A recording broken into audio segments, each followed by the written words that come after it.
कथा की जो शिवरात्रि है वो भी 19 तारीख को है और फुलेरा दूज भी 19 तारीख, फुलेरा दूज भी 19 तारीख। शिव महापुराण की कथा, शिव महापुराण की शिवरात्रि और फुलेरा दूज तीनों का संगम इस कुबेरेश्वर धाम पर, बाबा के धाम पर होगा और पूरा विश्व उसको, पूरी दुनिया उस फुलेरा दूज के महाउत्सव को देखेगी। जनमानस के आनंद का केंद्र।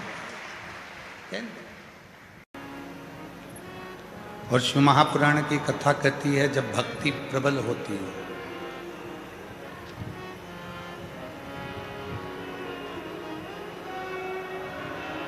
जब भक्ति बढ़ती है तो ही मुक्ति का मार्ग सहज बन पाता है।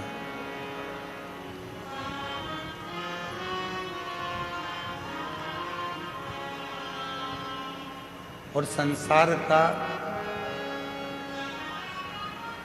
ऐसा कोई मनुष्य नहीं है, बेटा उधर के माइक ऊंचा, संसार का ऐसा कोई मनुष्य नहीं है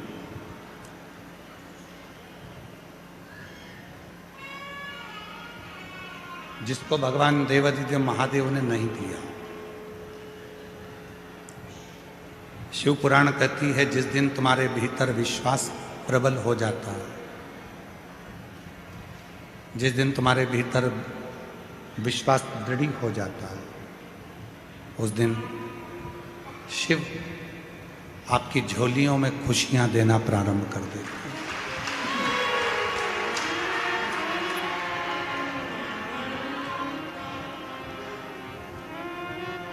हमारे यहाँ एक शिवरात्रि को, एक नवरात्रि को,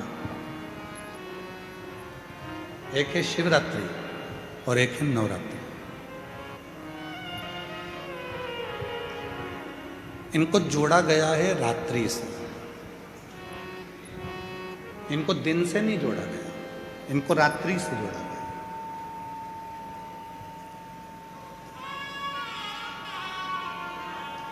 क्यों जोड़ा गया? कि शिवरात्रि कहती है, नवरात्रि कहती है कि हर रात्रि के बाद में एक सुबह आना, उसी तरह हर दुख के बाद एक सुख की घड़ी जरूर आना।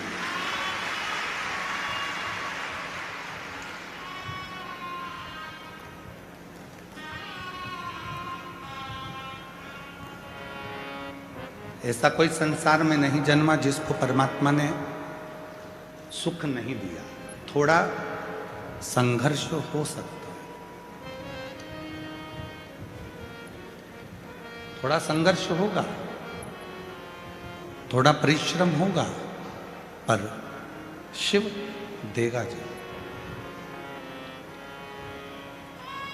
और मैंने तेरे ही भरोसे बाबा, तेरे ही भरोसे हवा विच उड़ती जवानी बाबा, डोर हटो चढ़ी कटी आवांगी भोले, मैं तेरी पतन शंभू, मैं तेरी पतन हवा विच उड़ती जवानी बाबा, डोर हटो चढ़ी नाम कटी भोले,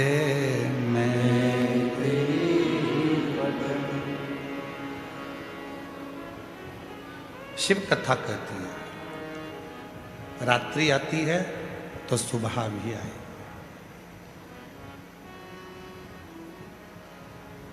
शिवरात्रि हर महीने आती है, हर महीने शिवरात्रि आकर कहती है, और प्रत्येक महीने की शिवरात्रि का अपना अपना एक नियम है।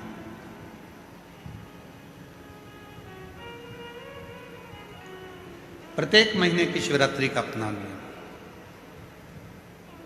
ऐसी कोई शिवरात्रि नहीं है जिसका कोई नियम नहीं।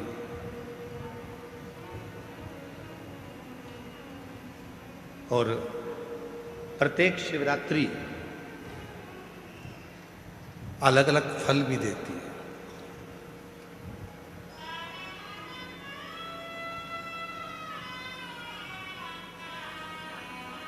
कुछ ना कुछ फल प्रत्येक शिवरात्रि देती है। चलने दे बाबा, गर्मी बहुत है। हाँ रहने दे बस इसको।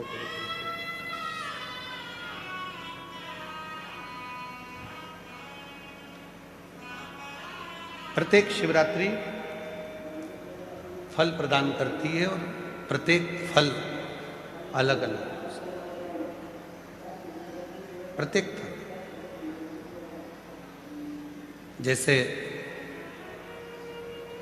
महाशिवरात्रि, श्रावण के महीने की शिवरात्रि, कार्तिक महीने की शिवरात्रि, बैसाख महीने की शिवरात्रि।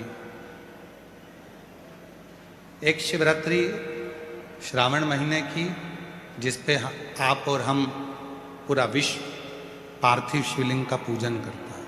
करते हो ना आप लोग? ऑनलाइन जम के तो बोलो, सब करते हैं। ऑनलाइन पूजन पार्थिव शिवरात्रि, उस श्रावण की शिवरात्रि पर पार्थिव पूजन आप और हम सब मिलकर करते हैं। पार्थिव वो श्रावण की शिवरात्रि, यदि कभी मौका मिले तो लिंग पुराण को और शिव महापुराण का अध्ययन करिएगा, पढ़िएगा। उसमें वर्णन आता है श्रावण महीने की जो शिवरात्रि होती है, उस शिवरात्रि पर यदि कोई मनुष्य भूलवश भी मट्टी के भी यदि ढेले को उठाकर उस पर जल चढ़ा देता है तो उसके घर में कभी संपदा की कमी नहीं आती।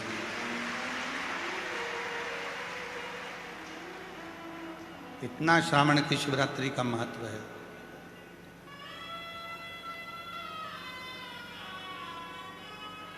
अब दुनिया के लोग केवल महाशिवरात्रि को मानते थे, सावन की शिवरात्रि किसी के स्मरण में नहीं रहती। और जब सावन की शिवरात्रि स्मरण में नहीं रहती थी तो वो सावन के महीने में ऐसे ही निकल जाती थी। पर जब से शिव भक्तों ने शिव महापुराण की कथा को सुनना प्रारंभ करा, कथा श्रवण करना जब प्रारंभ किया, तो उनके स्मरण में ये शिवरात्रि की महत्वता आई। और शिवरात्रि की महत्वता आई तो आज पूरे भारत में आप जरा विचार करिएगा, कोरोना महामारी आने के बाद एक एक व्यक्ति को धन से जूझना था, एक एक व्यक्ति को कष्ट झेलना था, क्योंकि कोरोना ने हमारे संपूर्ण विश्व को नीचे की ओर ले जाकर धकेल दिया। पर संपूर्ण देशवासियों ने जब भगवान शंकर की आराधना, एक लोटा जल और श्रावण के महीने की शिवरात्रि की पार्थिव पूजन करी और अपना संघर्ष, अपनी मेहनत, परिश्रम सबने जो करना प्रारंभ करा, तो आज हमारा भारत फिर उन्नति की ओर बढ़ गया।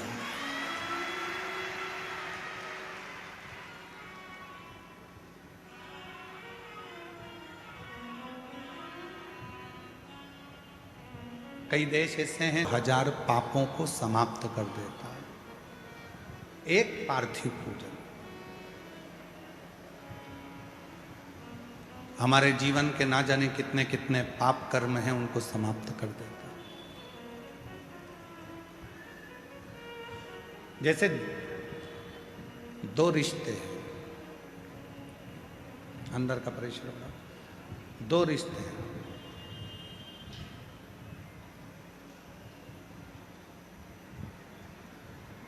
एक आपका परिवार से रिश्ता, इसकी एक उम्र होती है।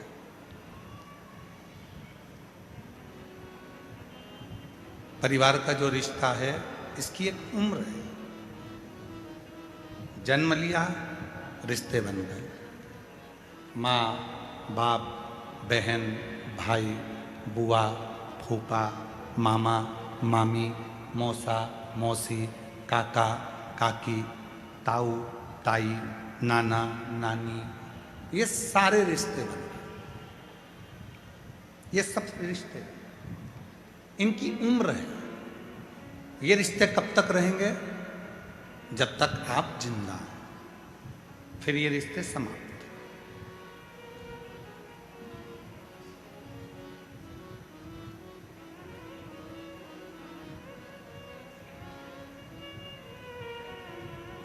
वो रिश्ते फिर समाप्त हो जाते हैं। एक रिश्ता वो होता है जो जन्म लेने के बाद से मरने तक रहता है, और एक रिश्ता वो होता है जन्म नहीं लिया उसके पहले से लेकर मरोगे उसके बाद तक एक रिश्ता चलता है, उसकी उम्र नहीं होती। वो रिश्ता है शिव से रिश्ता, क्योंकि शंकर की कोई उम्र नहीं होती। संसार के लोगों की उम्र है, तो एक उम्र तक का रिश्ता होता है। शिव जी की कोई उम्र नहीं है। आप कहोगे कि भोलेनाथ जी की उम्र का अंदाजा कैसे लगा सकते हैं, तो आप खुद जरा विचार करिए। सती माता, माता प्रसूति के गर्भ से जन्म लेती हैं और गोदी में माता सती हैं। 33 कोटि देवताओं को बुलाया गया, उसमें भगवान देवाधिदेव महादेव आकर खड़े हुए। सती मैया शिव जी को देख रही हैं, शिव सती को देख रहे, सती शिव को, शिव सती को देख रिश्ता। अब सती मां गोदी में है और भोलेनाथ जी का विग्रह, भोलेनाथ जी का स्वरूप कितना विशाल। किसने जाना?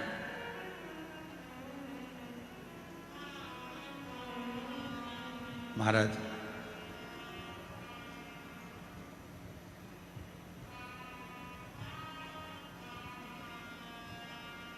जब भगवान देवाधिदेव महादेव का विवाह सती जी के साथ में हो रहा था, तो सती जी से प्रसूति माता ने कहा था, जरा एक बार शिव जी से उम्र तो पूछ ले सती, जिससे तू विवाह करने जा रही है। एक बार उम्र तो पूछ कि शंकर जी की उम्र कितनी है। सती मैया ने शिव जी के सामने हाथ जोड़कर कहा कि आपकी उम्र कितनी है। शिव जी कहते हैं, सती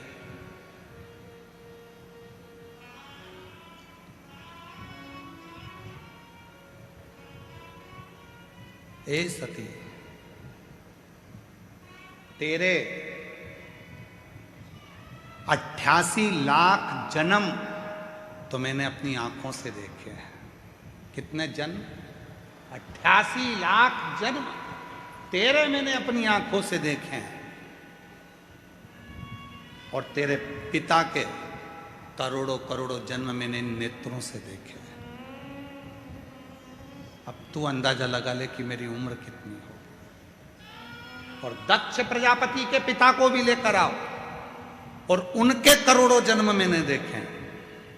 और दक्ष प्रजापति के पिता दादाजी को भी लेकर आओ, उनके करोड़ों जन्म मैंने देखे हैं।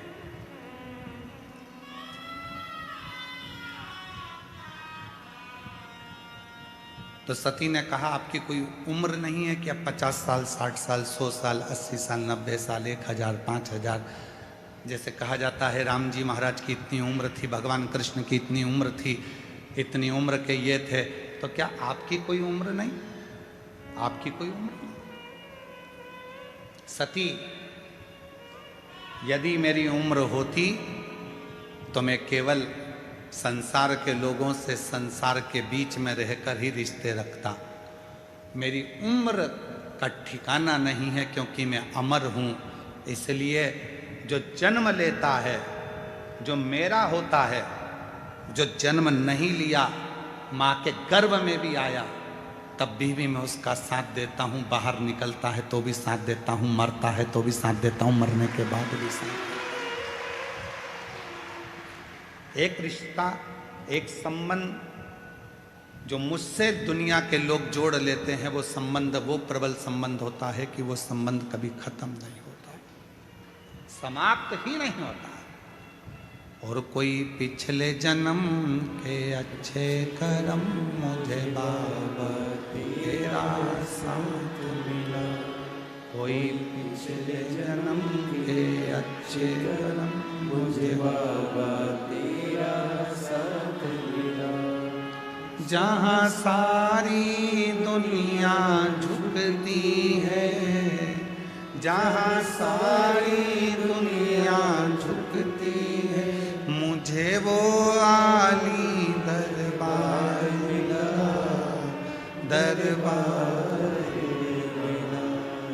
कोई पिछले जन्म के अच्छे कर्म मुझे बाबा तेरा साथ, कोई पिछले जन्म के अच्छे कर्म मुझे बाबा तेरा साथ मिला। जिसने जान लिया, जिसने वेद को, शास्त्र को पढ़ा है, ध्यान करा है, स्मरण करा है, वो जिंदगी में पहचान गया कि शिव है क्या।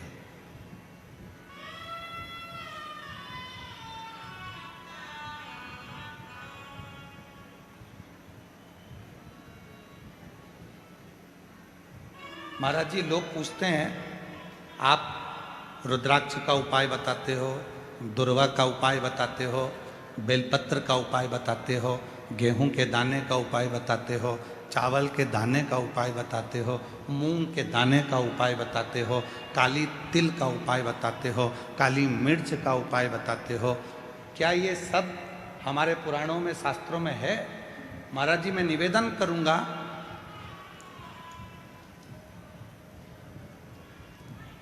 फ्रांस के राजा नेपोलियन ने अपनी वाणी में एक शब्द कहा। नेपोलियन ने कहा कि धरती पर मनुष्य जन्म लेने के बाद तुम्हें जो चाहिए वो तुम्हें मिल सकता है। कैसे?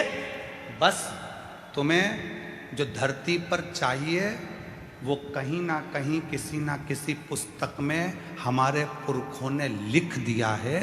उस लिखे को तुम अनुभव करना चालू कर दो और तुम्हें दुनिया का सारा सुख प्राप्त हो जाए।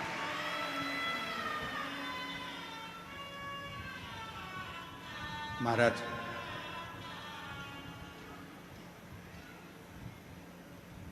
पढ़ना पड़ेगा। पहले टीवी कम थी, पुस्तक ज्यादा थी।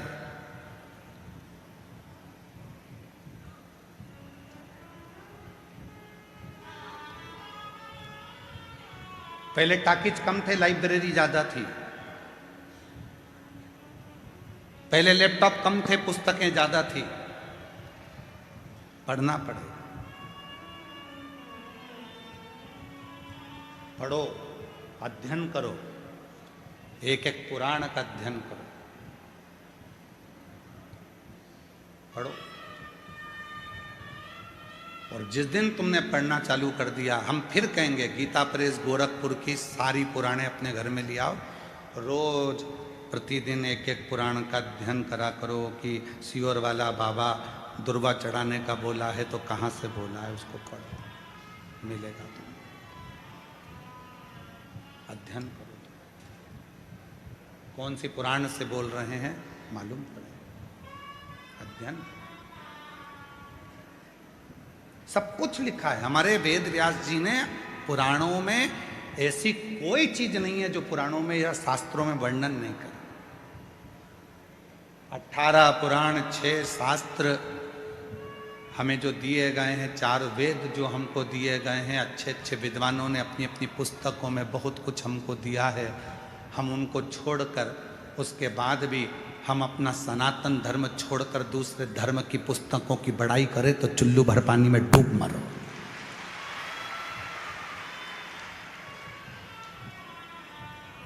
अपने सनातन धर्म की पुस्तकों को छोड़कर, 4 वेदों को छोड़कर, 6 शास्त्र को छोड़कर, 18 पुराणों को छोड़कर,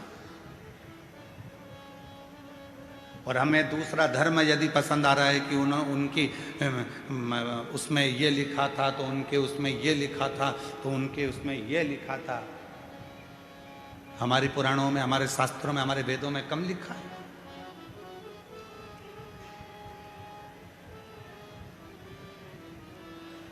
जैसे मंदिरों को मिटाने का काम विधर्मियों ने करा, तीर्थों को नष्ट करने का काम विधर्मियों ने करा, वैसे ही हमारे वेद और शास्त्रों में भी अटकलियां, हमारे वेद और शास्त्रों को भी मिटाने का काम विरोधियों ने करा, विधर्मियों ने करा।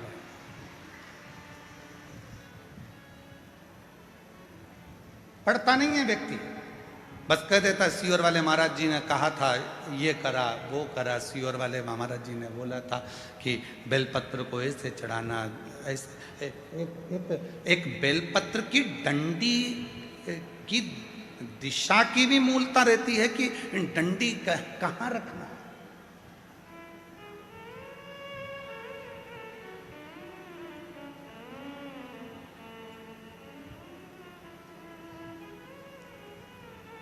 एक बार हमने हमारे सुपुत्र चिरंजीवी पंडित राघव मिश्रा जी से कहा कि हमने शिव पुराण में पढ़ा है कि बेलपत्री की डंडी का मुख संतान के लिए चाहिए तो उसको इस तरह से रखा जाता है, और बीज की पत्ती का मुख ऐसा रखा जाता है। जरा इसका असर होता है क्या? कोई ऐसा शास्त्र है क्या? कोई ऐसा साइंस है क्या?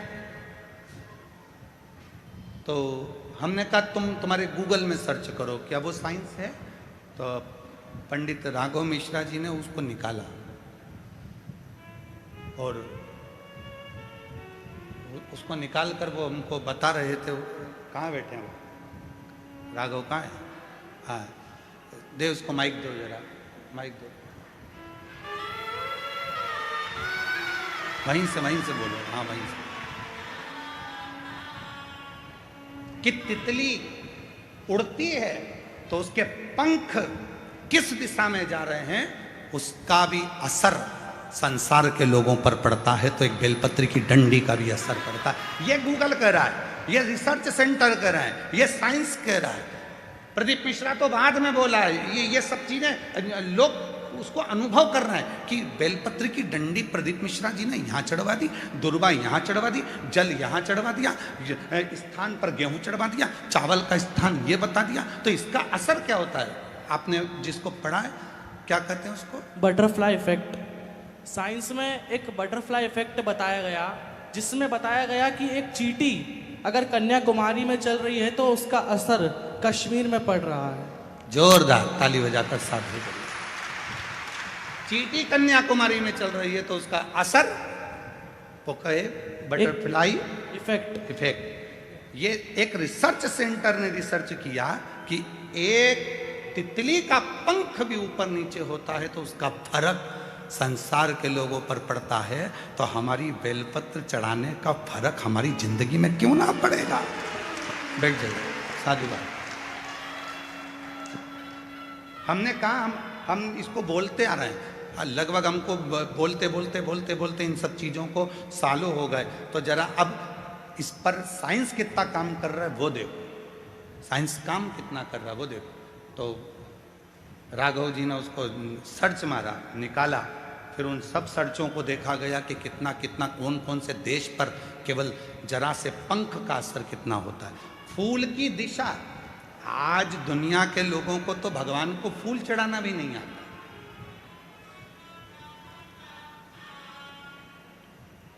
हम आपसे पूछें कि शिव जी को फूल कैसे चढ़ाया जाता है, हम आपसे पूछें कि भगवान को फूल कैसे चढ़ाया जाता है, तो आप फूल दे जरा।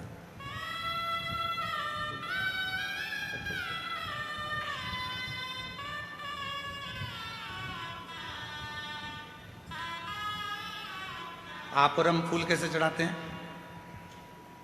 शंकर जी पे या देवता पे फूल ऐसे चढ़ाएंगे कि फूल का जो मुख है वो अपनी ओर रखेंगे, अपनी ओर।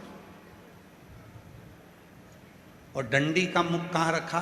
भगवान की ओर, क्योंकि भगवान जब बैठे रहते भगवान के सामने आप इस तरह से उसको श्रृंगार के भाव से जमा देते हो, भगवान के सामने ऐसे चढ़ा देते हो। अब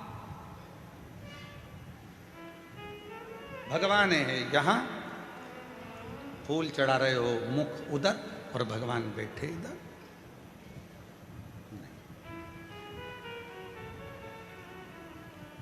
डंडी का मुख अपनी ओर हो और फूल का मुख मेरे परमात्मा की ओर हो। परमात्मा किसी को दिया जाता है तो उसको डंडी से नहीं दिया जाता, उसको पुष्प का अग्र भाग दिखाया जाता है।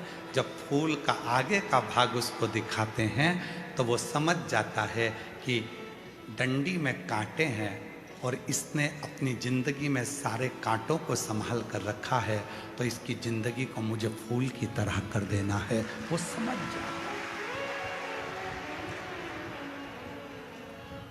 वो समझता है। अब हम परमात्मा को रिझा रहे हैं, रोज मंदिर जा रहे हैं, भोलेनाथ जी कृपा करना, भोलेनाथ जी दया करना, भोलेनाथ जी मैं तेरी शरण में हूँ, शिव जी कृपा करना, संतोषी माता कृपा करना, राम जी कृपा करना, गणेश जी कृपा करना, भवानी कृपा करना। सबने भगवान के सामने फूलों को जमा दिया, श्रृंगार कर दिया, पर फूल का मुख परमात्मा की ओर नहीं करा।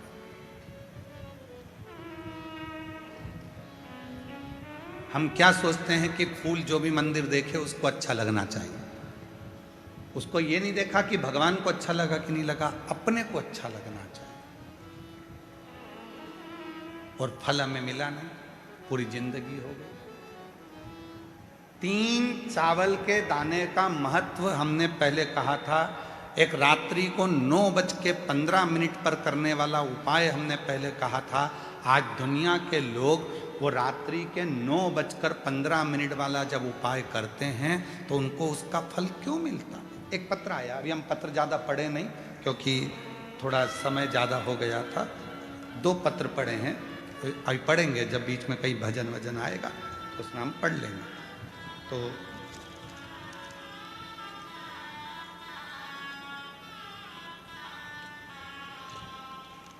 मनीषा पति सुंदरलाल सापले, जिला बड़वानी, मध्य प्रदेश से आई है। कहीं बैठी हो, आप ही हैं, आ जाओ, एक बेलपत्र ले जाना। मनीषा पति सुंदरलाल सापले, जिला बड़वानी, मध्य प्रदेश से आई हूँ।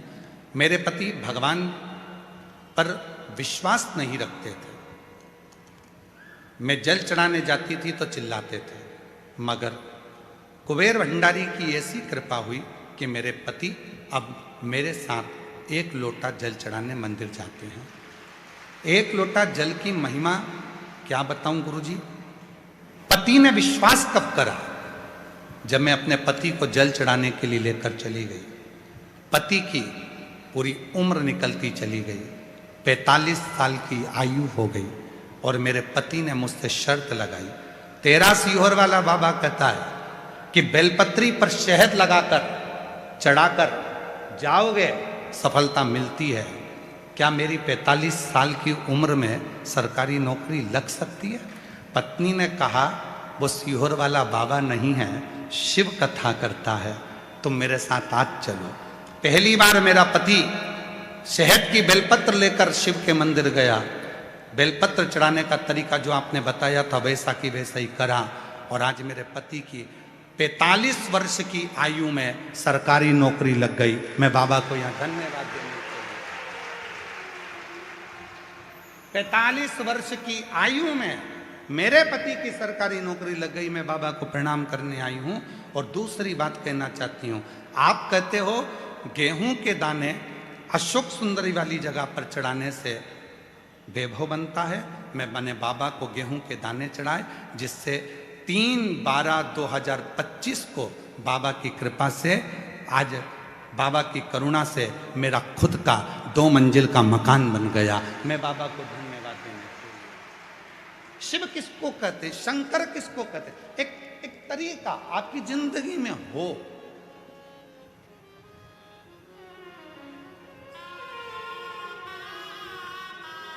हमारा चिकित्सा विभाग कहता है दूध पीना है तो दूध को पीने के लिए खड़े होकर पिया जाता है और पानी को पीना है तो बैठकर पिया जाता है, शरीर के लिए ठीक होता। उसी तरह शिव को जल चढ़ाने का भी तरीका होता है, तो शंकर को पुष्प चढ़ाने का भी तरीका होता है, तो शंकर को चावल का दाना चढ़ाने का भी तरीका होता है। ये दुनिया के लोग जितना विरोध करना है इनको करें, पर उस विरोध का हल जब निकलेगा जब आप खुद अपनी पुराणों में अध्ययन करोगे कि सियोर वाले महाराज ने बोला, तो बोला कहाँ से, उसका अध्ययन करो, उसको पढ़ो। जैसे नेपोलियन, फ्रांस के राजा नेपोलियन ने कहा कि हमारे बुजुर्गों ने, हमारे गए हुए उन संतों ने अपनी पुस्तकों में सब कुछ लिख दिया, बस उसको तुम जितना अपने शरीर पर उतारोगे उतना तुम्हारा वैभव बढ़ते चले जाएगा। आप उतारो तो शरीर। हम केवल मोबाइल तक रह गए, हम केवल लैपटॉप तक रह गए, हम केवल टीवी तक रह गए, पर हम पुस्तकों को छोड़ दिए, हमने पढ़ना छोड़ दिया, हमने अध्ययन करना छोड़ दिया।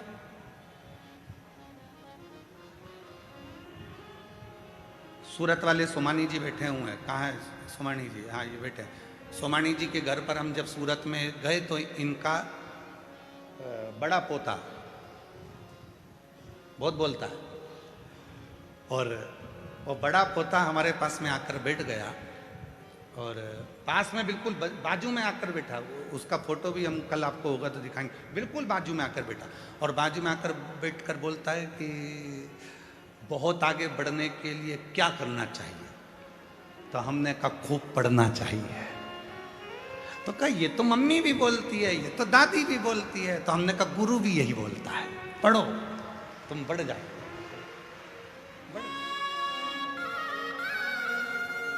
आगे बढ़ने की सबसे बड़ी कुंजी, चाबी है तुम्हारा पढ़ना।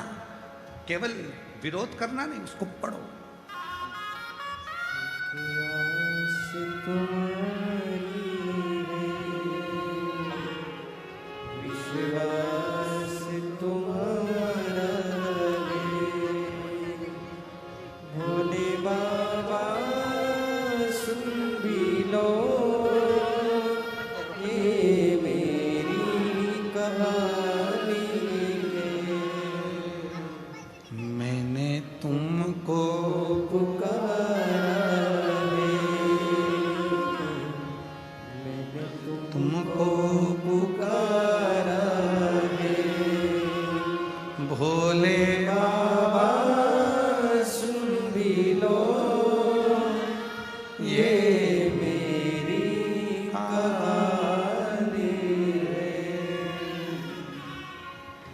बाबा का स्मरण तरीका होता है, बेलपत्र चढ़ाने का तरीका होता है, पुष्प चढ़ाने का तरीका होता है, जल चढ़ाने का तरीका होता है, भगवत भजन करने का।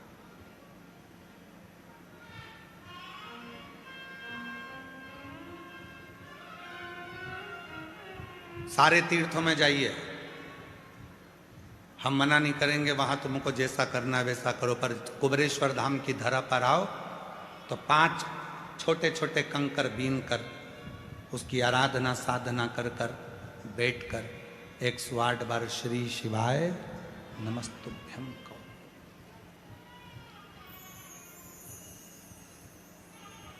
एक कंकर को अपने साथ ले जाओ, 4 कंकर छोड़ जाओ,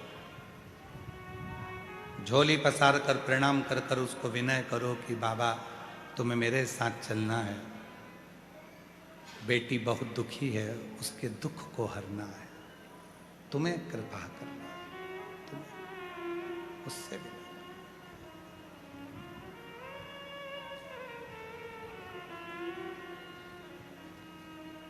और मेरे बाबा दया करना,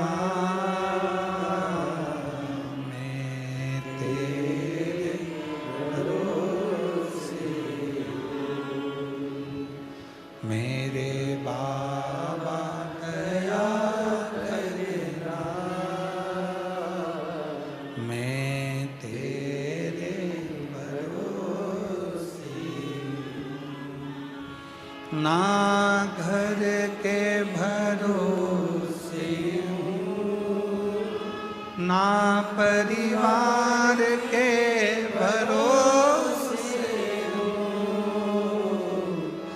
ना घर के भरोसे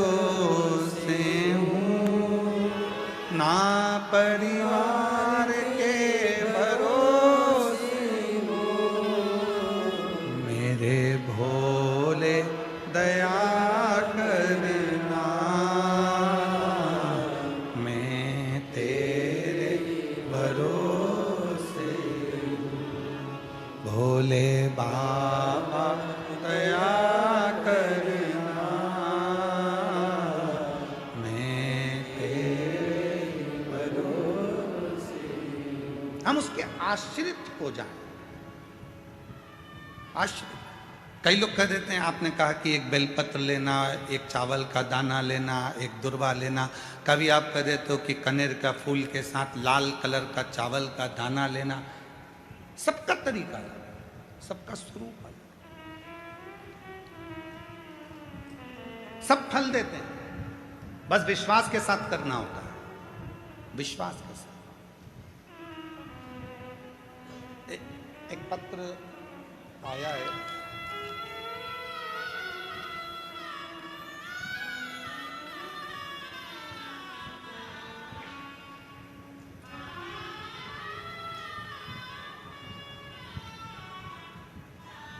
मेरा नाम कल्पना भागचंद कदम, मोबाइल नंबर मेरा ये है, छत्रपति संभाजी नगर महाराष्ट्र से आई हूँ। आपके पंडाल की रच का वर्णन करूं। मेरी नातिन अनरवी पवार 6 साल की एक दिन खेलते खेलते 5000 फीट गहरे पानी के टंकी में गिर गए। सूचना घर वालों को नहीं, बेटी को ढूंढ रहे हैं, कहाँ चली गई। बच्चा अंदर पड़ा है, किसी को नहीं मिल रहा। ढूंढते ढूंढते 10 मिनट, 15 मिनट, 20 मिनट हो गए और वो बच्ची मिल नहीं रही, थक। तब सूचना मिली कि पानी की टंकी में वो लड़की गिर गई और प्राण उसके लग रहा है कि चलेगा।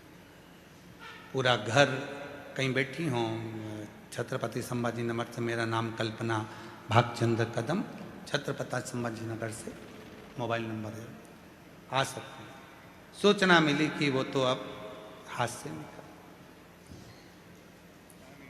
माँ रोती बिलखती, क्या करती, करती क्या? अगर बच्ची आई हो तो उसको ला सकते हैं। जवाब दे दिया, चली गई, हो गई पूरी। मां रोती रोती शिव के मंदिर में गई और भगवान शंकर को जल चढ़ाकर उसका पानी, अब पानी में तो डूबी थी और पानी ही चढ़ा के लिए और लाकर बेटी का मुख खोलकर, उसके शरीर में पहले कितना पानी भरा था, वो पानी उसके मुख में डालकर जो पेट को दबाना प्रारंभ करा।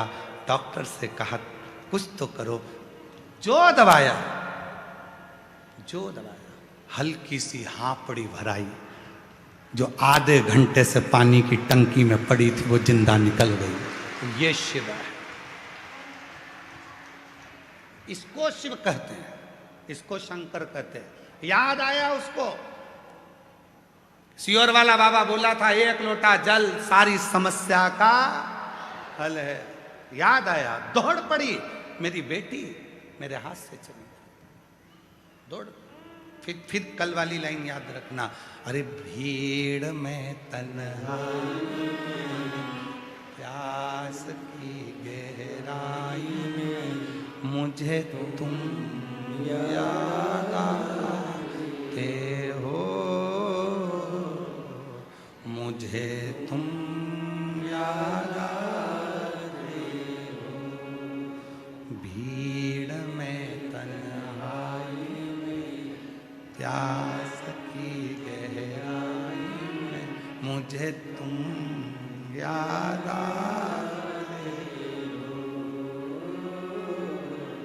भोले तुम याद आते हो। याद आए, जिस समय उलझन में फंसे और उस समय पर वो परमात्मा याद आ जाए तो समझ लेना कि वो याद नहीं आया है, वो तुम्हारे दुख को हरने के लिए आकर खड़ा हो।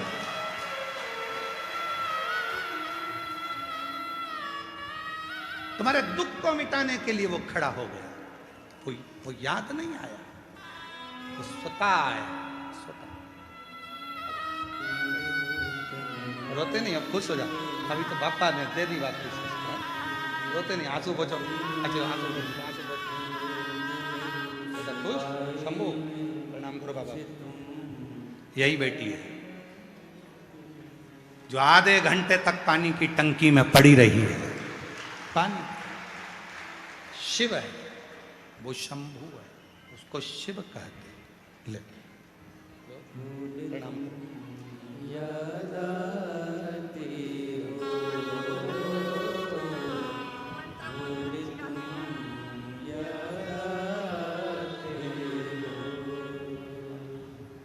मुझे तुम याद आते हो,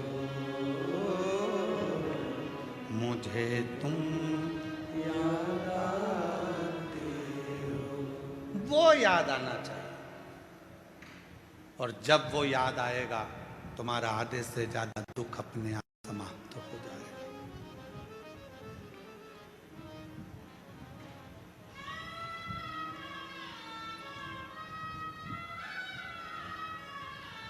उसको याद किया, वो सामने होगा। शिव पुराण केवल पुराण नहीं है, शिव पुराण विश्वास है, शिव पुराण भरोसा है, शिव पुराण दृढ़ता है। शिव के मंदिर में केवल जल चढ़ाने नहीं, शंकर जी के मंदिर में विश्वास लेकर जाना प्रारंभ करिए, शिव आपके सम्मुख में होंगे। मेरा शंकर भगवान ये नहीं देखेगा कि तेरा जो दूध शिव जी पे चढ़ा रहा है वो कितना गाढ़ा है।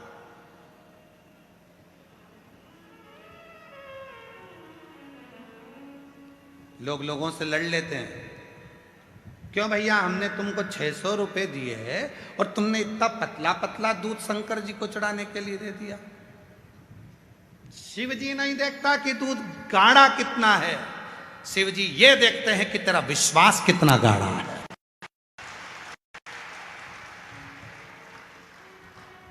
क्यों? धनियाबाई की कथा का स्मरण करिएगा। गीता प्रेस गोरखपुर के कल्याण अंक का धनियाबाई का एक प्रसंग आता है। एक हरियाणा की रहने वाली धनिया जो शिव के मंदिर जाती थी, पूरे गांव के लोगों के पास में गाय भैंस सब थी, धनिया के पास में कुछ नहीं था। कल्याण का ये अंक और कल्याण अंक का ये विश्वास की कथा जरा ध्यान दीजिए। धनिया के पास में ना गाय थी ना भैंस थी, कुछ भी नहीं था, क्योंकि धनी नहीं था तो होगा क्या। और शिव भक्त की जो भक्ति होती है इसकी परीक्षा बहुत होती है। धनिया के पास कुछ,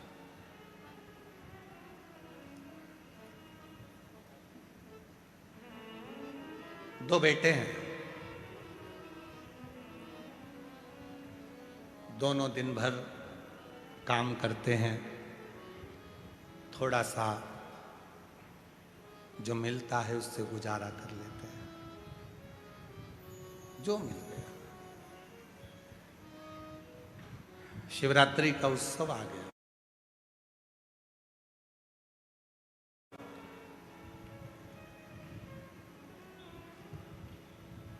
मंदिर के अंदर सारे मंदिर वालों ने निर्णय ले लिया कि कल बाबा को 1.25 कुंटल दूध चढ़ाया जाएगा,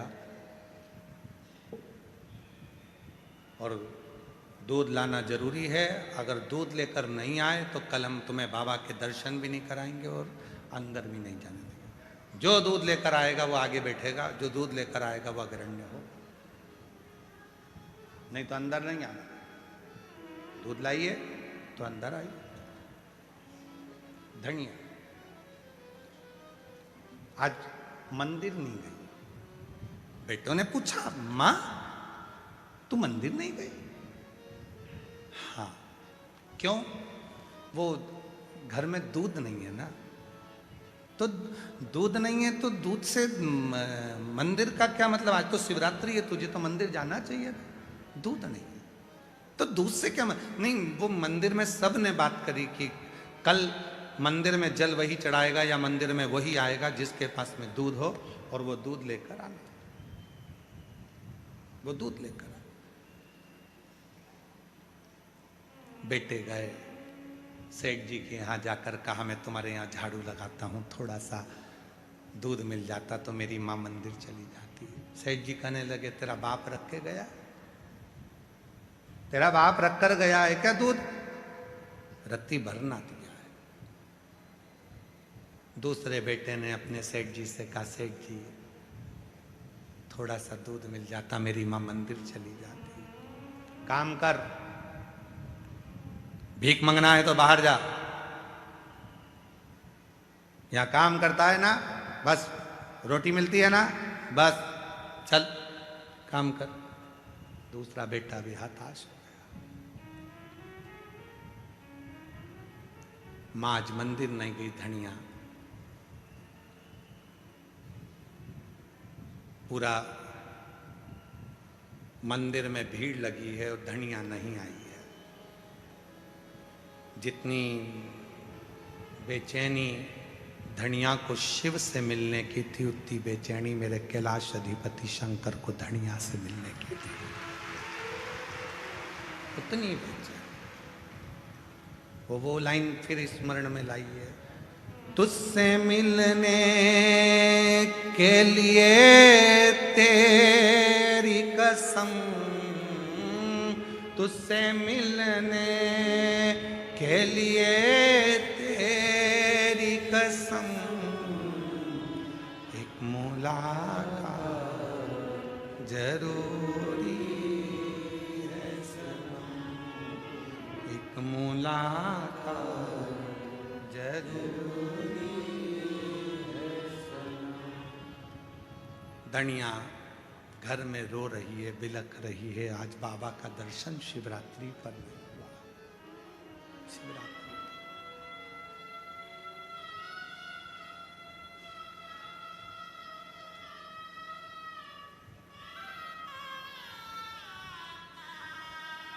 चलिए, मेरा भोला बाबा गाढ़े दूध को नहीं देखता, मेरा भोला बाबा गाढ़े विश्वास को देखता है, गाढ़े विश्वास। धनिया निवेदन कर रही है, शंभो आज तू बड़ा सजा होगा, आज शिवरात्रि है, मेरे पास दूध नहीं है ना, तो इसलिए मैं आई नहीं हूं, पर कल थोड़ी ना दूध की जरूरत पड़ेगी, कल तो मैं मंदिर आऊंगी, जल चढ़ाऊंगी। जैसे कुबरेश्वर धाम का फुलेरा दूज रुद्राक्ष महोत्सव की सबसे बड़ी जान होती है फुलेरा दूज। उसी फुलेरा दूज के दिन जो रुद्राक्ष कैसे भी होते हैं इतने प्रबल और सिद्ध हो जाते हैं कि वो औषधि का कार्य करना चालू कर देते हैं। उसी फुलेरा दूज की महत्वता कुबरेश्वर धाम पर रहती है, इसलिए दुनिया के लोग 7 दिन की शिव महापुराण में फुलेरा दूज का दर्शन करने कुबेर भंडारी की चौखट की धूल लगाने के लिए आते हैं।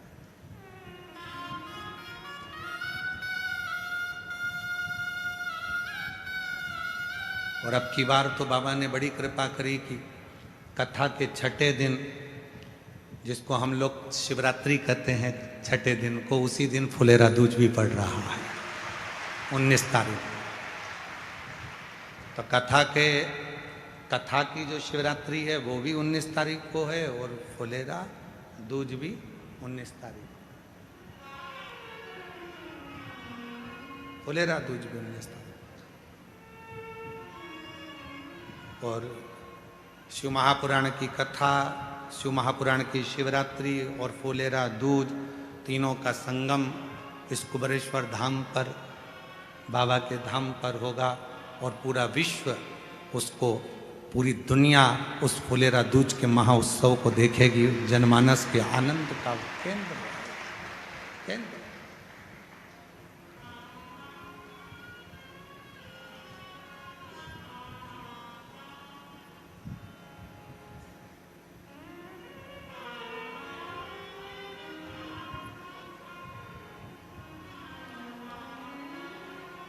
धनिया के मन में आया कि मैं कल आऊंगी, कल आऊंगी।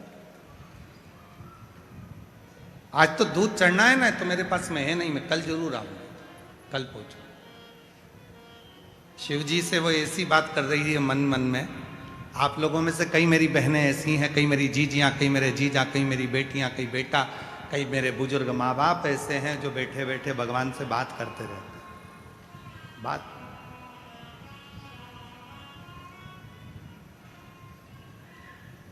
कल आऊंगी मैं। और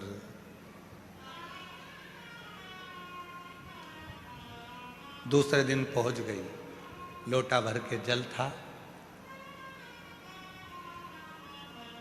दरवाजे से अंदर जा रही थी। एक बुजुर्ग, मस्तक पर त्रिपुंड लगा हुआ था, बड़े बड़े नेत्र थे, बड़ा सुंदर सा दिख रहा था। डंडा टेक कर आकर खड़ा हो गया। मां, ए मां, थोड़ा सा दूध दे देना तेरे लोटे का, थोड़ा सा दूध तेरे लोटे का दे दी ना। धनिया कहती है, रे बाबा सटिया गया के, हरियाणा की भाषा है, सटिया गया है के?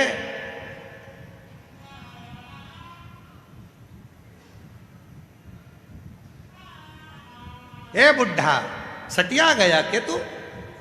हरियाणा की भाषा, सटिया गया के तू? सटिया या नहीं हूं। ओ ताई, लद्दूद पवा देना, लद्दूद। अरे मेरे लोटे में तो जल है, कहां दूध धरा है? दे तो दे, पानी पिला दे ला।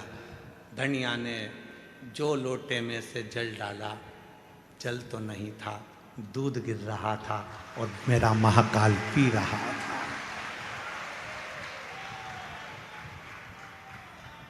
लोटे में से जल गिर रहा था और मेरा महाकाल पी रहा था। मेरा शंभु उसको ग्रहण कर रहा था, शिव ले रहा था। धनिया की आंख से आंसू बह गए, दौड़कर मंदिर में पहुंच गई। शिव लिंग के सामने कहती है, आज तो तेरी ये बेटी ना दूध ला पाई ना जल ला पाई। शिवलिंग में से महाकाल प्रकट होकर कहते हैं, मैंने तो बाहर ही तुझसे दूध ले लिया था और जल। विश्वास है तो सियोर का कंकर भी शंकर है, और विश्वास नहीं है तो पूरी दुनिया में कितने भी मंदिर चले जा, तुझे शिव कभी नहीं मिल सकता है। शिव नहीं मिल सकता। मेरा ओ घड़दानी, मेरा शंभू, मेरा त्रिकालदर्शी, मेरा कैलाशी, मेरा अविनाशी, मेरे शिव गाढ़ा दूध नहीं देखते। मेरे शंकर भगवान गाढ़ा विश्वास देखते हैं कि तेरे अंदर विश्वास कितना है, भरोसा कितना है, दृढ़ता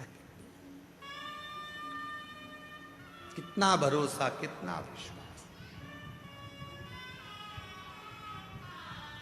और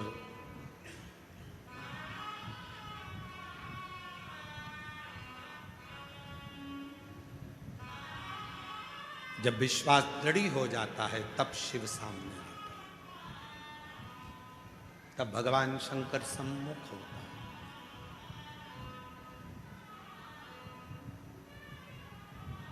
उसको पहचानने के लिए बहुत कुछ जरूरत नहीं है कि तुम बहुत सारा आडंबर दिखाओगे, बहुत सारा दिखावा करोगे तो शिव तुम्हारे सम्मुख में होंगे। शिव को कुछ नहीं, शिव तो सहज सरल, शिव शिव है। भगवान सहज हैं, सरल हैं, उनको कुछ नहीं, उनको तो भोला सा स्वभाव, भोला सा स्वरूप। चलो ये कथा भी जान दो, एक महाभारत की कथा भी आती है। महाभारत का एक चरित्र आता है। महाभारत की कथा में एक वर्णन आता है, कुरुक्षेत्र में महर्षि मुद्गल जी रहते थे, शिव के भक्त थे। एक नियम उन्होंने अपनी जिंदगी में बनाकर रखा था मुद्गल जी ने। महर्षि मुद्गल ने एक नियम बनाया था, फसल कट जाती थी, फसल के दाने जो जमीन पर गिरते थे, उन दानों को, फसल के दानों को उठाकर लाते थे, उससे भोजन पकवाते थे और उससे 3 भाग कर देते थे। एक भाग परिवार का, 2 भाग एक संत ऋषियों का और दूसरा घर पर आए हुए अतिथियों का। 3 भाग होते थे।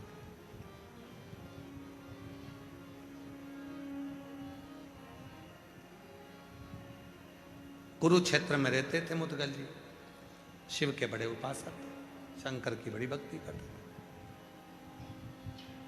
इतनी आराधना साधना करते थे, पर नियम ले रखा था, मेरे बहू भी आएगी तो मेरे नियम पर चले, मेरे बेटे भी मेरे नियम पर चले, और पिता ने जो नियम बनाया है उस पर यदि संतान चलती है तो एक दिन उन्नति के मार्ग पर आगे बढ़ ही जाती है, निश्चित।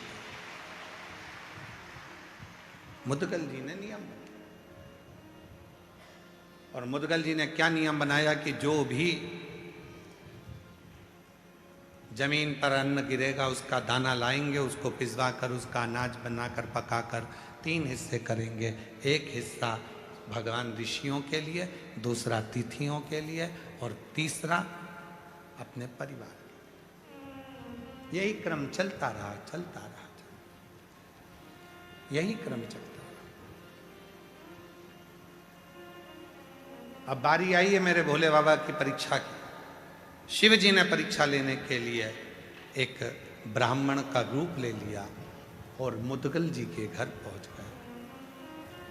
कब पहुंचे?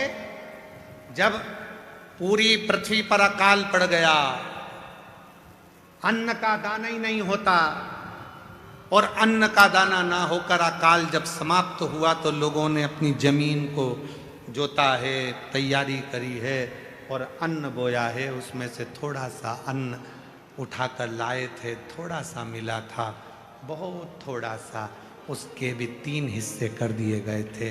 एक संत ऋषि के लिए, दूसरा तिथि के लिए, तीसरा अपने परिवार के लिए। और मिला कितना था? आज 3 महीने के बाद जो खाने के लिए भोजन मिला था उसमें केवल एक गासा, एक कोरा, एक टुकड़ा हिस्से में आया था। मुदगल जी के हिस्से में, मुदगल जी की धर्मपत्नी के हिस्से में, उनके बेटे के हिस्से में, उनकी बहू के हिस्से में केवल एक टुकड़ा अन्न का आया। एक टुकड़ा, इससे ज्यादा नहीं, केवल एक टुकड़ा।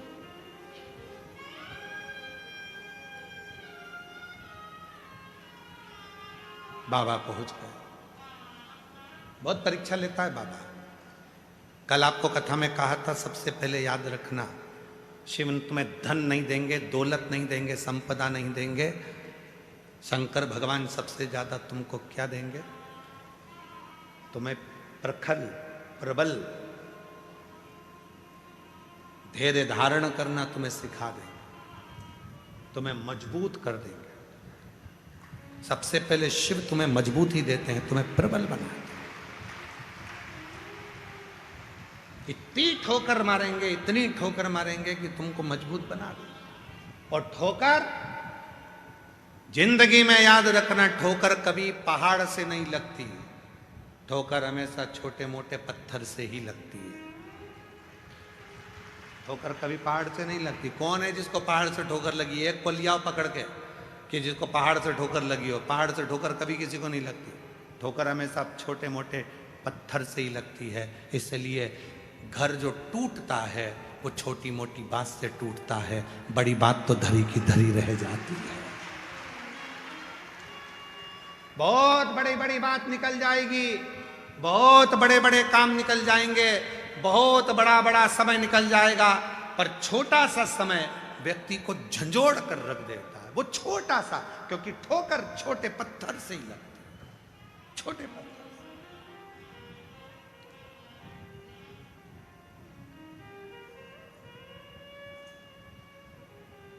आप लाखों की संख्या में आए हो, जितने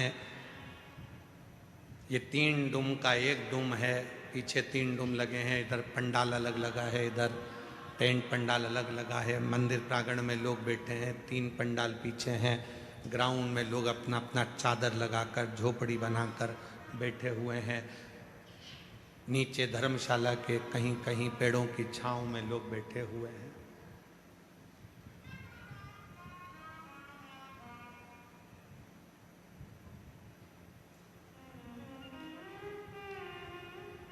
हमको उम्मीद नहीं थी कि तुम इतने लाखों की संख्या में तुम यहां पहुंच जाओ।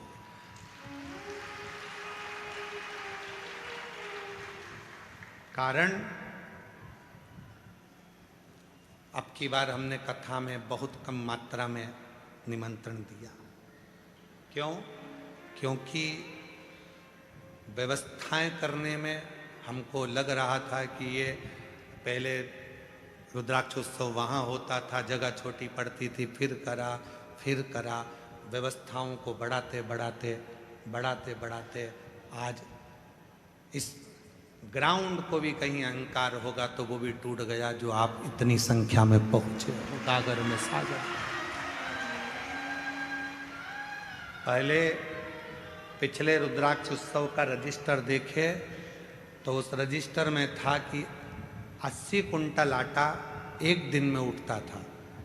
आज का रजिस्टर यदि आप चेक करेंगे तो 250 कुंटल आटा एक दिन में उठ रहा।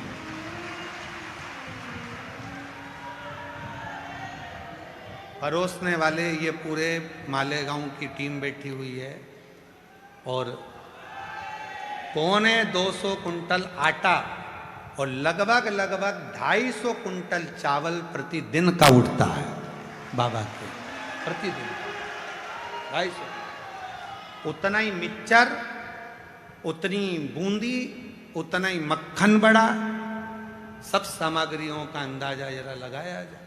और आप लोगों ने गागर में सागर भर दिया। समिति ने भी पूरी व्यवस्थाएं कि शौचालय आपको मिले पक्का, कहीं इधर उधर भटकना ना पड़े, जी आराम से स्नान कर सकें। 5 रुपए की पानी की बोतल, पीने के पानी के लिए बड़े बड़े, जो हमने पहले कहा था कि नगर पालिकाओं में बड़े बड़े आरओ के पॉइंट लगते हैं, ऐसा केवल कुबरेश्वर बाबा के इन भक्तों के लिए, बाबा के लिए लगाया है। ऐसी चार्जिंग पॉइंट, पार्किंग स्थल समिति की ओर से निशुल्क, पानी निशुल्क, भोजन निशुल्क, ठहरना आपका निशुल्क, सब शिव भक्तों की है, शिव भक्तों को लगा। भक्ति है।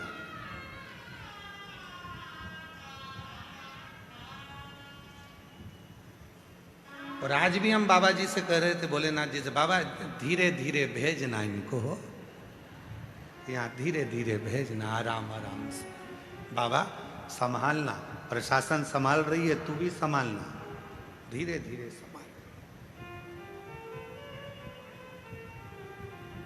जब तुम्हारी संख्या बढ़ती है तो हमारा बीपी बढ़ता है।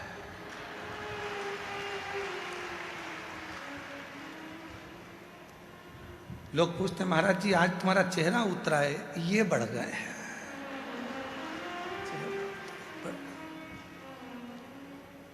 और हमारा जितना बढ़ता है उससे दुगना शासन प्रशासन का बढ़ जाता है। उनके भी ऊपर नीचे होते रहते, बढ़ गए। इधर देखो, 1 नंबर गेट बंद करो जल्दी से, 2 नंबर बंद करो, 3 नंबर का चालू करो, 4थे नंबर से निकालो, 5वें नंबर से निकालो। प्रयाग का मेला और सीहोर का रुद्राक्ष महोत्सव एक बराबर का है, एक बराबर। तो संभालना बहुत बड़ी जवाबदारी मध्य प्रदेश शासन की, प्रशासन की होती है। आज मैं पुनः मध्य प्रदेश सरकार को, मोहन सरकार को बहुत साधुवाद देता हूं, जिन्होंने बहुत सुचारू रूप से इसको संभाला। प्रशासन, सीहोर प्रशासन बहुत संभाल रहा है, बहुत समिति कर रही है, पर साथ में प्रशासन सब संभाल। और मेरे नगर के सारे पत्रकार बंधु, सोशल मीडिया, इन सबको साधुवाद देता हूं, जिन्होंने इतना स्तंभ के साथ में इस कार्यक्रम को संभाल कर रखा है। रोज प्रतिदिन सद्विचारों से, सद्बुद्धि से, सदानंद के साथ इसको प्रेषित किया है।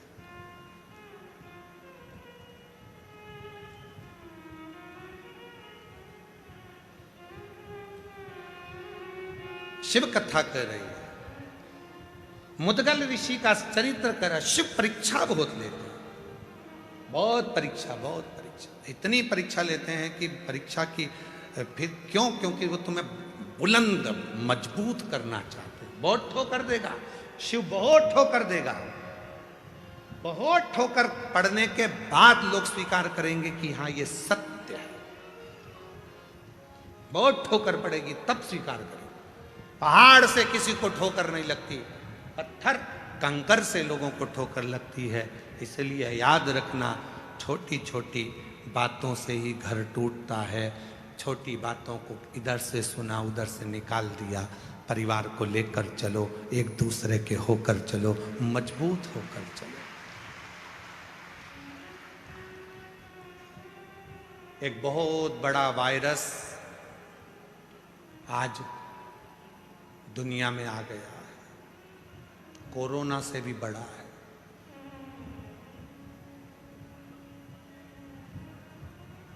उससे बचना है। पूरी दुनिया में एक वायरस आया है और बहुत बड़ा वायरस है, उससे बचना है। वो कोरोना से भी बड़ा है, बर्बाद कर देगा तुमको।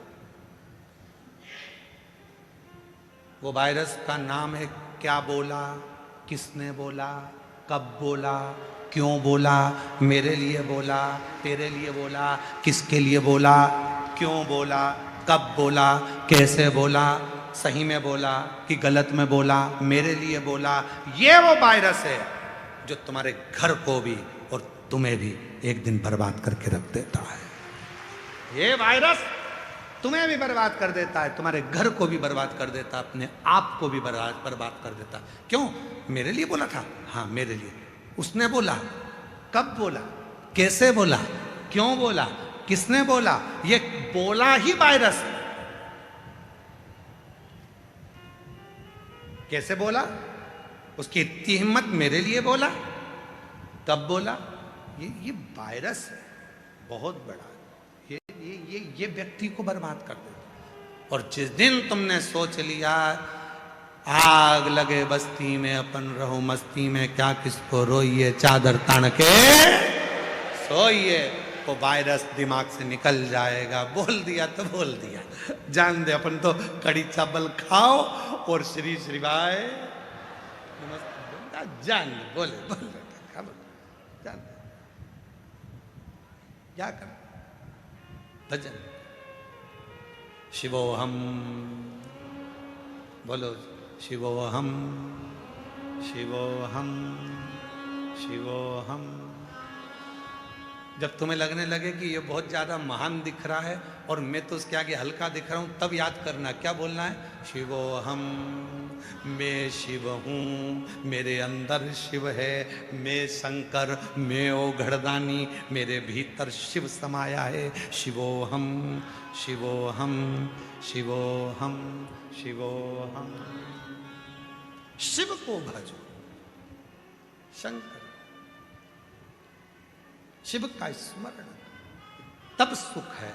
और ध्यान दें, तेरे डमरू की धुन सुन के मैं काशी नगरी आई हूँ। तेरे डमरू की धुन सुन के मैं काशी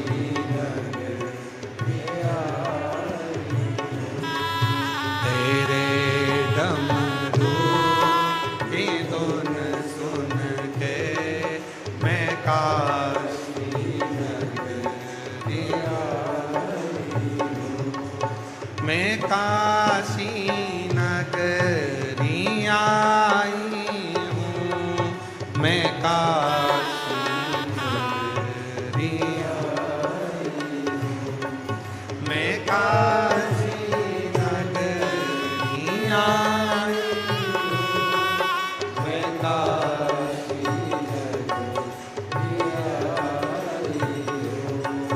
मेरे भोले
मुक्ति है। सुना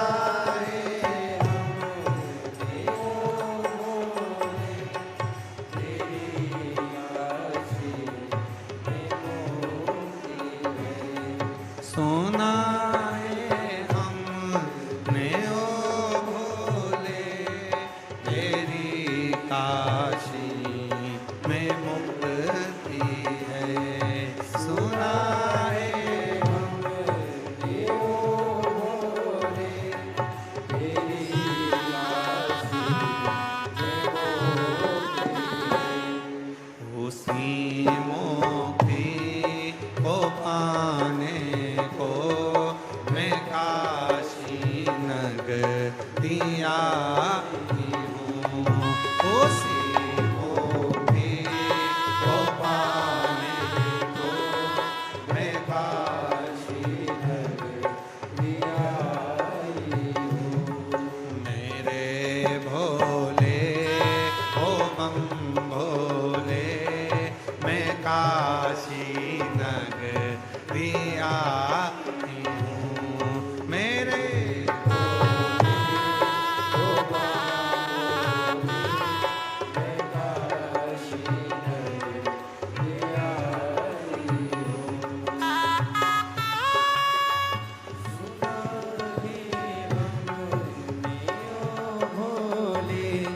तेरी काशी में गोरा है।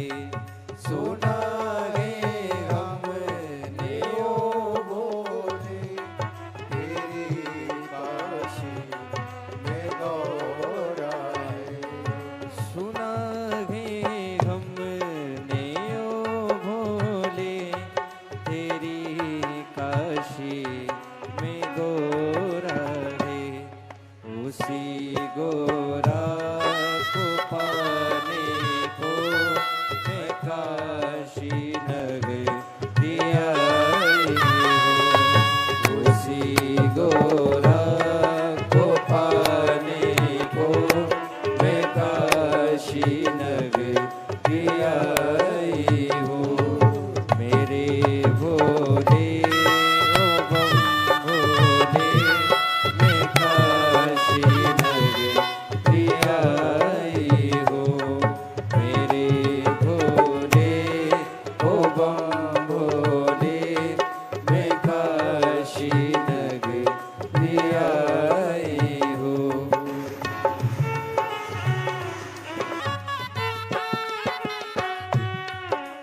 ओ भोले, तेरी काशी में गंगा है। सुना है हमने ओ भोले, तेरी काशी में गंगा है। सुना है हमने ओ भोले, तेरी काशी में गंगा है। सुना है हमने ओ भोले, तेरी काशी में गंगा है। उसी गंगा को नहाने को मैं काशी नगरी आई हूँ। उसी गंगा को नहाने को मैं काशी नगरी आई हूँ। मेरे भोले ओ बम भोले, मैं काशी नगरी आई हूँ। मेरे भोले ओ बम भोले, मैं काशी नगरी आई हूँ। मेरे भोले ओ बम भोले,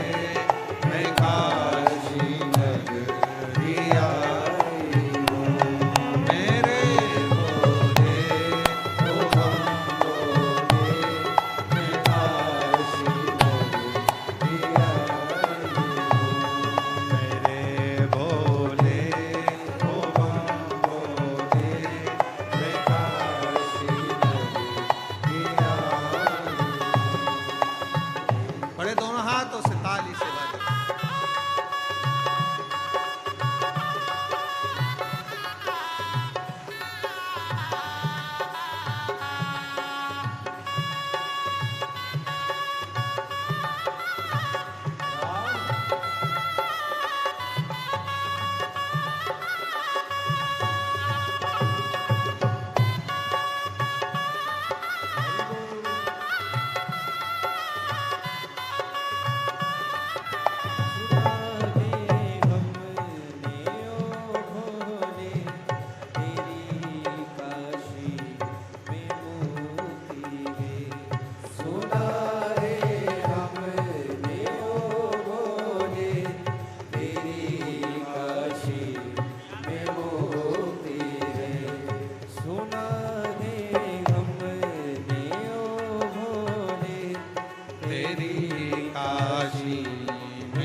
बाबा को अपने मन का भाव कहिए, दिल से प्रार्थना करो। रुद्राक्ष महोत्सव 2026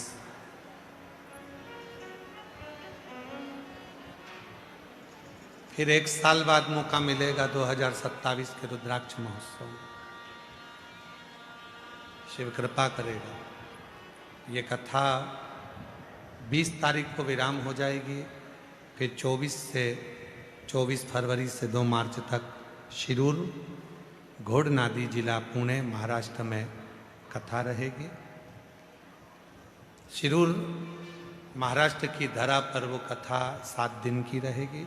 उसके बाद में 10 मार्च से 16 मार्च तक भुसावल महाराष्ट्र में कथा रहेगी। फिर कथा 20 मार्च से 26 मार्च तक जयपुर राजस्थान में रहेगी। ऐसा कथाओं का क्रम चलेगा, जिसका लाभ आप और हम सब लेंगे।